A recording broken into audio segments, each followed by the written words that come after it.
All the women in the village are fat except her. The village of Ekonbo was nestled between lush green hills and the flowing river Kolo, where life was peaceful and plentiful. The women in Ekonbo were renowned for their large, healthy figures, which were a symbol of wealth and prosperity. Every girl in the village grew up with the knowledge that a full figure represented beauty and good fortune. However, there was one exception: Nyira. Nyira was slender, her figure a stark contrast to the other women in the village. She was graceful and lithe, with high cheekbones and dark, curious eyes that seemed to see beyond the present. The village women often gossiped about her behind their woven baskets in the marketplace, whispering about why she hadn't gained weight like them. Nyira lived with her grandmother, Nana Ayi, a wise old woman who never spoke ill of others. While the women murmured about Nyira, Nana Ayi smiled and told her, "Your journey is different, child. The river flows many ways." The annual Festival of Plenty was approaching, a time when the village celebrated its bountiful harvest. Women prepared themselves for the grand feast, cooking and dressing in their most beautiful garments.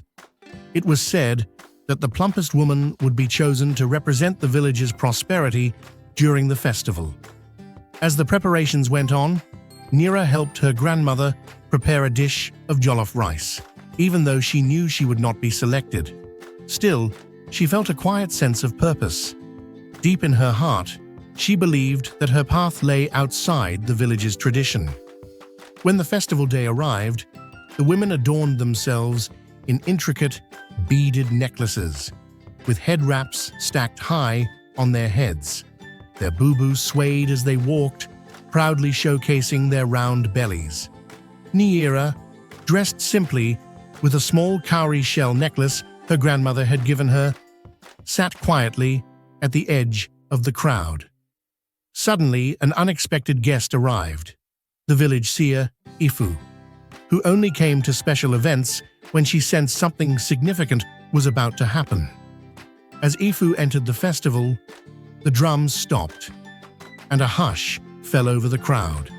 She walked slowly toward the village chief, her white eyes gazing into the beyond. In a voice as deep as the earth, she proclaimed, "The village of Ekonbo will face a time of great change, and only one who walks against the current will lead us to salvation." The villagers looked around in confusion, wondering what she meant. But as Ifu's gaze settled on Nyira, the women gasped. "Her," someone whispered, "but she's not like the rest of us." Ifu stepped toward Nyira and placed a hand on her shoulder. "This one who does not follow your ways holds the key to our future." Nyira's heart raced as she felt the weight of every eye upon her. Could it be that her difference was not a curse, but a gift? Days after the prophecy, the river Kolo began to dry up, threatening the village's crops and survival. The villagers panicked, unsure of what to do.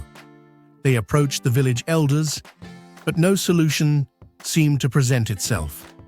One night, Nyira dreamt of the river spirit, a majestic woman with flowing water for hair, who told her, "You must come to the river alone.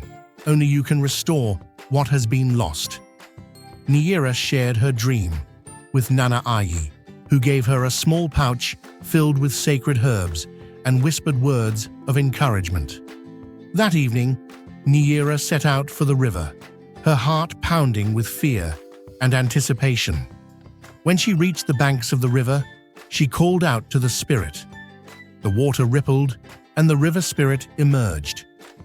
"Why have you come, girl who walks alone?" the spirit asked. Nyira spoke of the prophecy and her dream. The spirit smiled and said, "To restore the river, you must pass a trial. Face your deepest fear." The river spirit led Nyira to a cave beneath the water. Inside, she was faced with a reflection of herself, a version of Nyira that was larger, heavier, and filled with doubt.